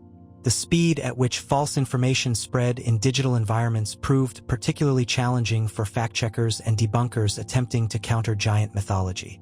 A fabricated story about Smithsonian cover-ups could reach millions of people within hours of being posted, while careful investigations to expose the hoax might take weeks to complete and receive only a fraction of the original audience. This lie flies, truth limps phenomenon was dramatically illustrated by the viral spread of the 2014 World News Daily Report satire claiming that the Supreme Court had forced the Smithsonian to admit destroying giant skeletons.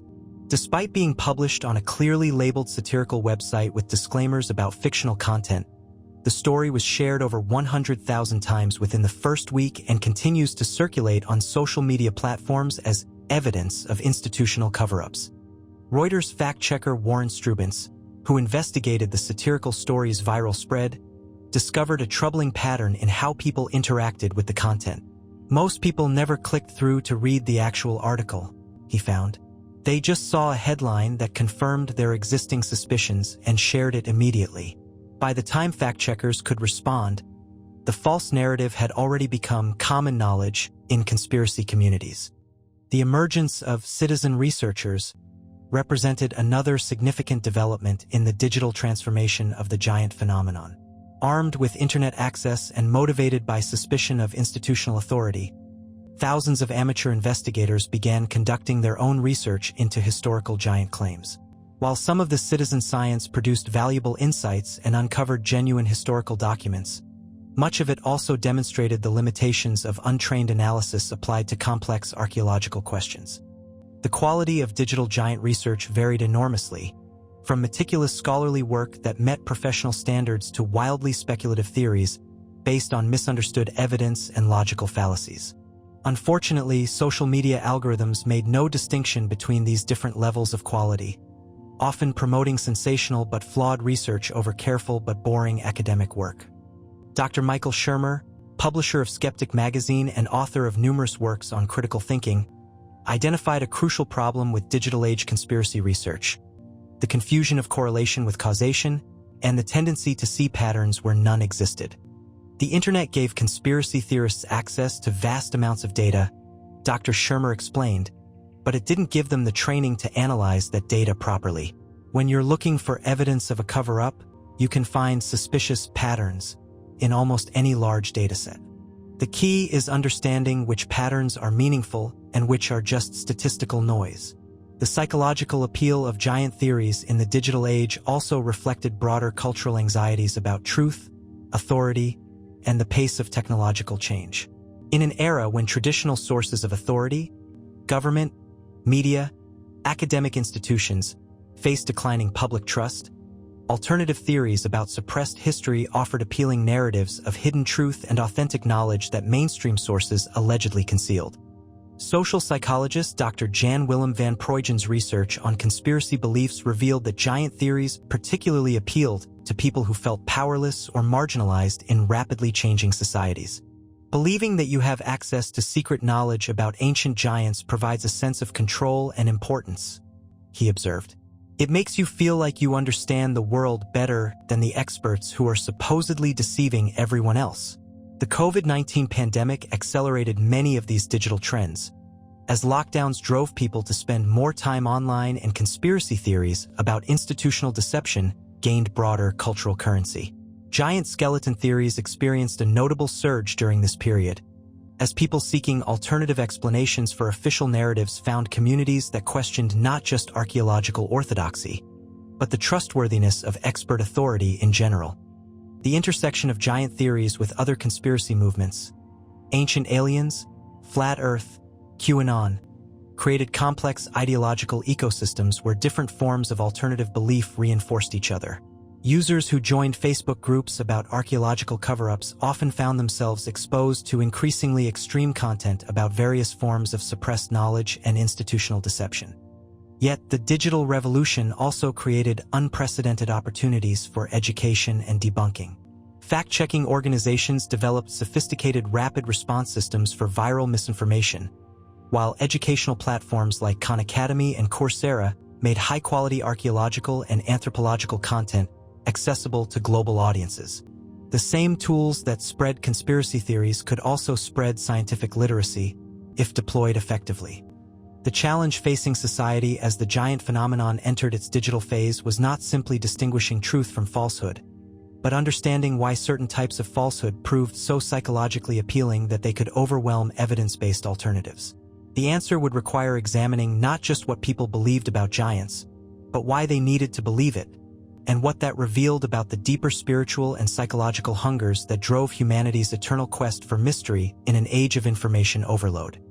As algorithms continued to shape human understanding and virtual communities replaced traditional sources of authority, the fate of America's giant mythology would ultimately depend not on new evidence or scientific discoveries, but on society's ability to navigate the treacherous landscape between skepticism and wonder, between institutional authority and individual truth-seeking, in an age when the line between reality and digital illusion had become dangerously thin.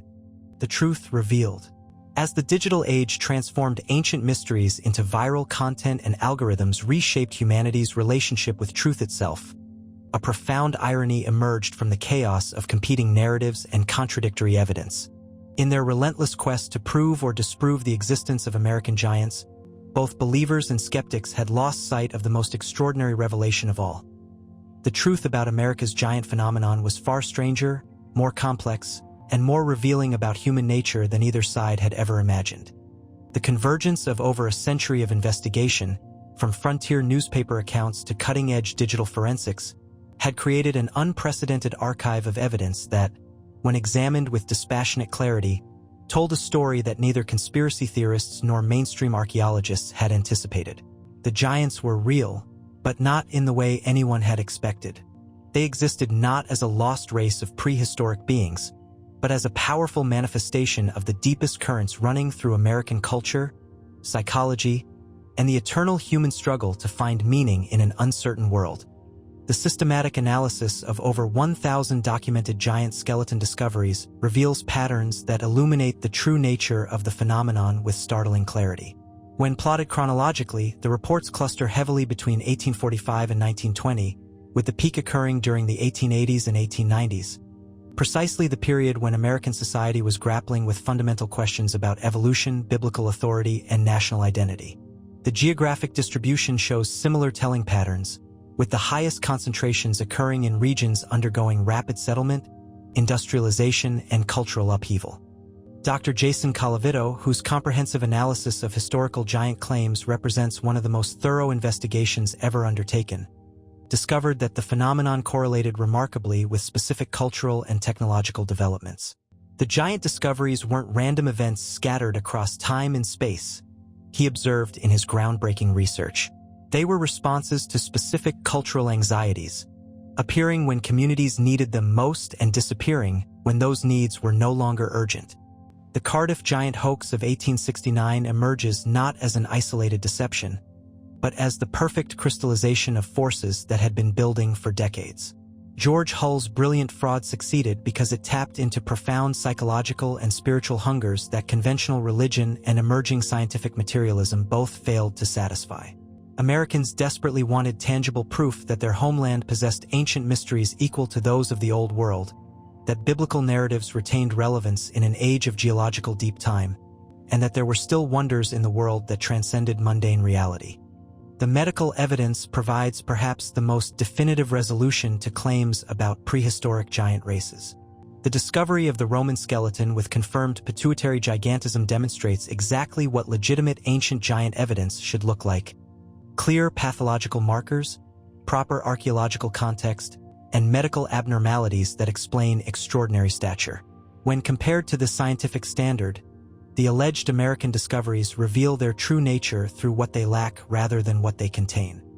None of the historical giant reports describe the cranial deformities, joint problems, or premature deaths that characterize genuine medical gigantism. Instead, they consistently describe perfectly proportioned beings with normal lifespans and extraordinary capabilities, medical impossibilities that could only exist in imagination rather than reality. Dr. Simona Minazzi's analysis of the Roman giant provides the template for distinguishing authentic pathological cases from cultural fantasies. Real giants in the archaeological record are tragic figures, Dr. Minazzi explained in her landmark study. They suffer from painful medical conditions that leave unmistakable skeletal signatures and typically die young from complications of their disorders. The American giants, described in newspaper accounts, bear no resemblance to actual cases of prehistoric gigantism. The institutional response to giant claims tells an equally revealing story when examined through the lens of scientific development rather than conspiracy theory. The Smithsonian Institution's handling of anomalous discoveries reflects the professionalization of archaeology during the late 19th and early 20th centuries, when informal networks of amateur collectors gave way to standardized methodologies and institutional oversight. Dr. Alesh Hrdlicka's dismissal of giant claims in 1934 was not an arbitrary suppression of evidence, but the culmination of decades of investigation that had consistently revealed natural explanations for extraordinary claims.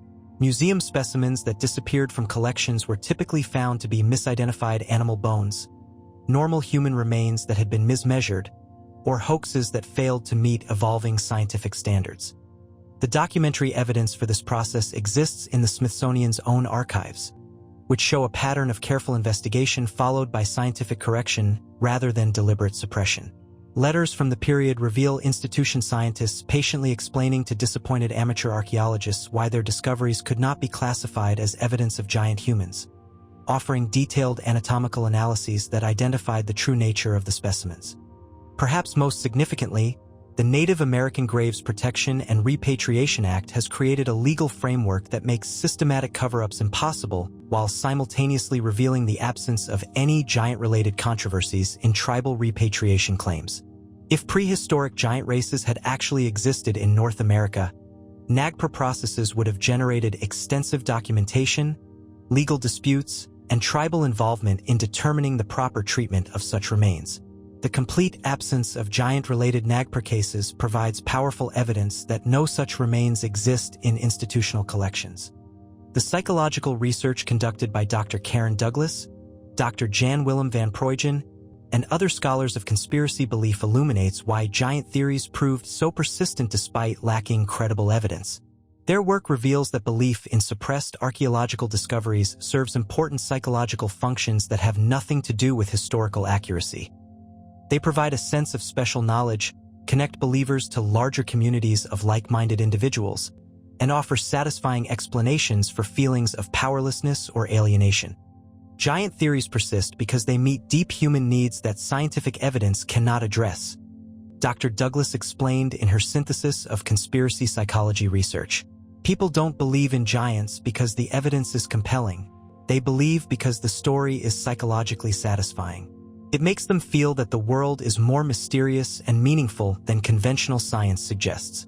The digital age analysis conducted by algorithm researchers like Dr. Guillaume Chaslot reveals how modern technology amplifies these psychological tendencies by creating information environments that privilege engagement over accuracy.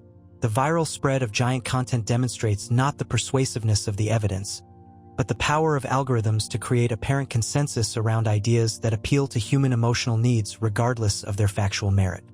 The hoax detection work of organizations like Reuters, National Geographic, and Snopes has exposed hundreds of fabricated giant images and stories, revealing sophisticated networks of content creators who profit from manufacturing mystery and controversy. The technical analysis conducted by digital forensics experts like Dr. Haney Fard demonstrates that virtually every viral giant skeleton image traces to known hoaxes, art projects, or digital manipulations rather than legitimate archaeological discoveries. Yet perhaps the most profound revelation emerging from this comprehensive investigation concerns not the giants themselves, but what their persistent appeal reveals about American culture and human psychology. The giant phenomenon represents a complex intersection of religious belief, national identity, scientific authority, and the eternal human hunger for wonder in an increasingly rationalized world. The systematic exclusion of Native American voices from discussions of their own ancestral heritage illuminates how the giant controversy served as a vehicle for cultural appropriation and the projection of non-indigenous fantasies onto indigenous history. The real suppression in this story was not the hiding of giant skeletons, but the marginalization of tribal knowledge and the reduction of complex indigenous traditions to props for alternative history theories. The geographic concentration of giant reports in areas undergoing rapid development reveals how the phenomenon served psychological functions related to territorial conquest and cultural displacement. By imagining prehistoric giant civilizations, settlers could simultaneously acknowledge the antiquity of human presence in America while distancing themselves from the contemporary Native American communities whose land they were occupying. The religious dimensions of giant belief demonstrate how the phenomenon provided a bridge between biblical literalism and scientific materialism for communities struggling to reconcile traditional faith with emerging archaeological evidence. Giants offered tangible proof that Scripture remained relevant in an age of geological deep time, while simultaneously suggesting that America possessed ancient mysteries equal to those described in Old World religious traditions. The institutional authority exercised by organizations like the Smithsonian in defining legitimate archaeological evidence reflects broader patterns of cultural gatekeeping that determined whose knowledge counted as authoritative and whose discoveries deserved preservation. The professionalization of archaeology during the early 20th century established new standards of evidence that many amateur discoveries could not meet, leading to the disappearance of specimens that earlier generations had considered significant. The modern revival of giant theories in digital spaces demonstrates how conspiracy beliefs evolve and adapt to new technological environments while serving the same fundamental psychological functions across different eras.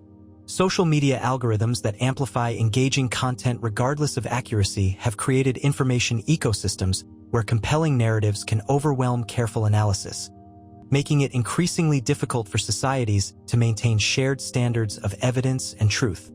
The truth about America's giants is ultimately not about archaeology or anthropology, but about the complex relationship between evidence and belief in human societies.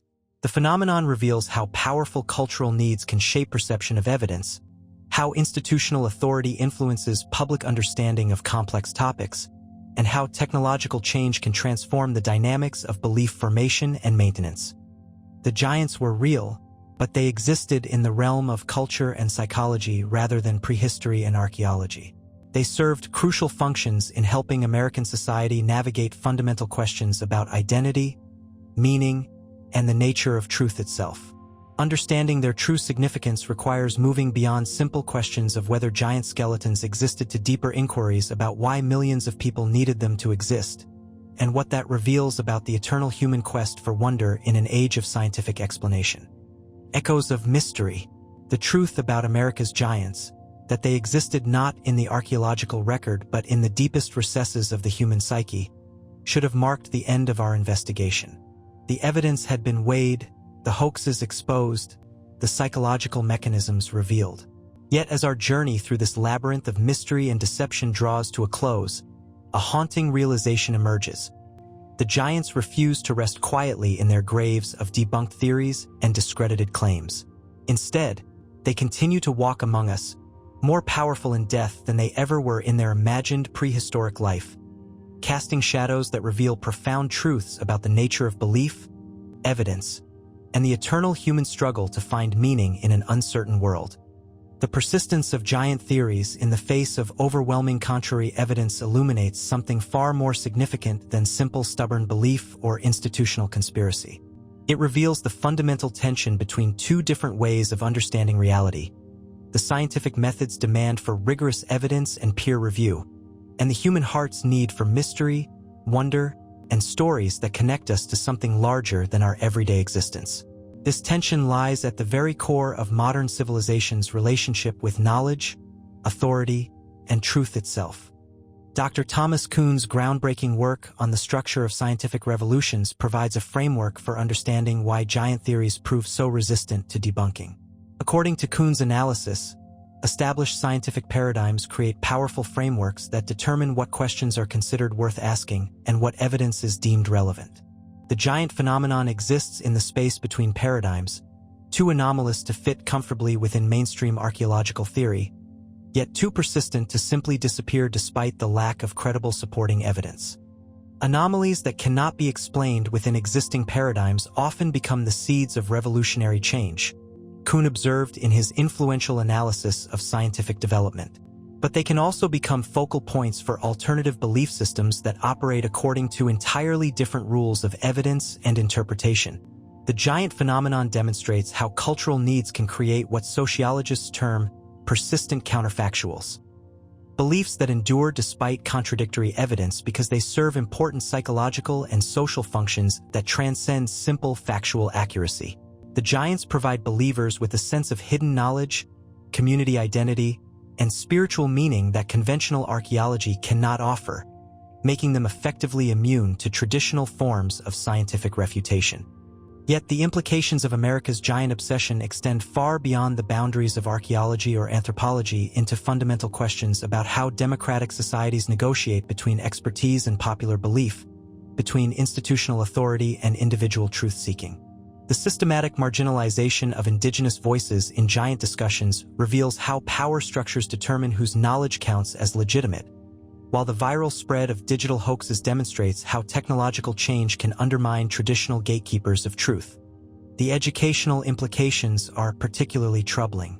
A 2019 survey by the Pew Research Center found that nearly 40% of Americans under 30 believe that mainstream archaeology deliberately suppresses evidence of ancient mysteries, with giant discoveries ranking among the most commonly cited examples. This suggests that the giant phenomenon has evolved from a fringe archaeological controversy into a broader crisis of confidence in scientific institutions and evidence-based reasoning. Dr. Michael Shermer's research on science education reveals that the appeal of alternative archaeological theories among young people often stems from perceived failures in formal education rather than the persuasiveness of conspiracy theories themselves. Students who find conventional history boring or irrelevant are naturally drawn to alternative narratives that promise hidden knowledge and suppress discoveries, he observed in his studies of scientific literacy. The problem is not that they're too credulous, but that we've failed to make legitimate science as engaging as pseudoscience. The giant phenomenon also illuminates crucial lessons about the nature of evidence in the digital age. The ease with which fabricated images and documents can be created and disseminated has fundamentally altered the epistemological landscape, making it increasingly difficult for ordinary citizens to distinguish between authentic and artificial evidence. This technological challenge requires new forms of digital literacy that go beyond traditional critical thinking skills to encompass technical knowledge about image manipulation, source verification, and algorithmic bias. The psychological research conducted by scholars like Dr. Karen Douglas suggests that effective approaches to addressing conspiracy beliefs must acknowledge their emotional and social functions rather than simply providing contrary evidence. You cannot fact-check someone out of a belief system that serves important psychological needs, Dr. Douglas explained in her studies of conspiracy psychology. Successful interventions must address the underlying emotional and social factors that make alternative theories appealing in the first place. This insight has profound implications for how educational institutions, media organizations, and cultural leaders approach the challenge of maintaining shared standards of evidence and truth in pluralistic societies. Rather than simply dismissing giant theories as ignorant superstition, effective responses must acknowledge the legitimate human needs these theories address, while providing more satisfying alternatives grounded in actual evidence. The indigenous perspectives that have been systematically excluded from giant discussions offer valuable insights into how traditional societies balance respect for ancestral wisdom with openness to new knowledge. Native American approaches to oral tradition, which emphasize cultural continuity while allowing for adaptation and reinterpretation across generations, provide models for how communities can maintain meaningful connections to the past without becoming trapped by rigid adherence to particular factual claims.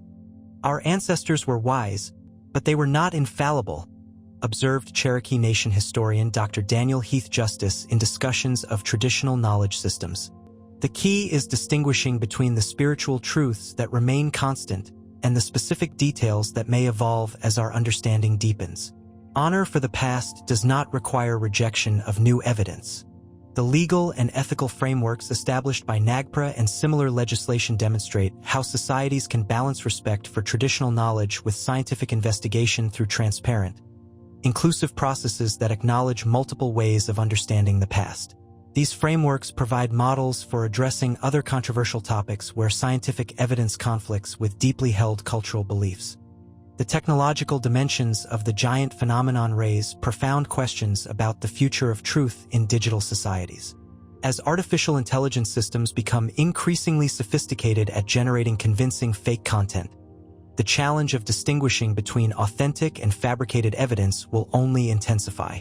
This technological arms race between creators and detectors of false information may fundamentally alter how human societies establish and maintain shared understandings of reality. Yet the giant phenomenon also demonstrates the remarkable persistence of human wonder and the hunger for mystery that transcends technological change. Despite living in an age of unprecedented scientific knowledge and information access, millions of people continue to find meaning and inspiration in alternative theories about hidden history and suppressed discoveries. This suggests that the human need for mystery and transcendence represents a fundamental aspect of consciousness that cannot be satisfied by purely rational approaches to understanding the world. The global dimensions of giant beliefs reveal similar patterns across different cultures and continents, suggesting that the phenomenon taps into universal human psychological patterns rather than specifically American cultural dynamics. Reports of giant discoveries emerge regularly from Europe, Asia, Africa, and Australia, often following remarkably similar patterns of initial excitement, media sensationalism, scientific investigation, and eventual debunking. This universality suggests that the giant phenomenon reflects basic features of human psychology rather than particular cultural or historical circumstances. The economic dimensions cannot be ignored either. The modern giant industry, encompassing books, documentaries, websites, conferences, and merchandise, generates millions of dollars annually while providing employment for researchers, writers, and content creators who might otherwise struggle to find audiences for their work. This economic ecosystem creates financial incentives for maintaining controversy and mystery regardless of the actual evidence, demonstrating how market forces can influence the dynamics of belief formation and maintenance. The environmental implications of archaeological tourism driven by giant theories also deserve consideration. Sites like Ohio's Serpent Mound and Wisconsin's ancient earthworks face increasing pressure from visitors seeking evidence of giant builders, sometimes resulting in damage to legitimate archaeological resources. This demonstrates how alternative theories can have real-world consequences that extend beyond questions of belief and evidence. As our investigation concludes, we are left not with simple answers about whether giants once walked America, but with profound questions about the nature of knowledge, belief, and truth in complex societies. The giant phenomenon serves as a mirror reflecting deep cultural anxieties about authority, identity, and meaning that extend far beyond any particular archaeological claim. The echoes of this mystery will continue to reverberate through American culture for generations to come, not because the giants were real in any physical sense, but because the human needs they represent, for wonder, for hidden knowledge, for connection to something greater than ourselves, remain as powerful today as they were when William Shumate first struck his shovel into that Tennessee soil over 175 years ago. Perhaps that is the greatest truth of all. In a world increasingly dominated by algorithms and artificial intelligence, by institutional authority and scientific specialization, the giants remind us that the human spirit still hungers for mystery, still yearns for magic, still insists that there must be more to existence than what can be measured, cataloged, and filed away in the archives of human knowledge.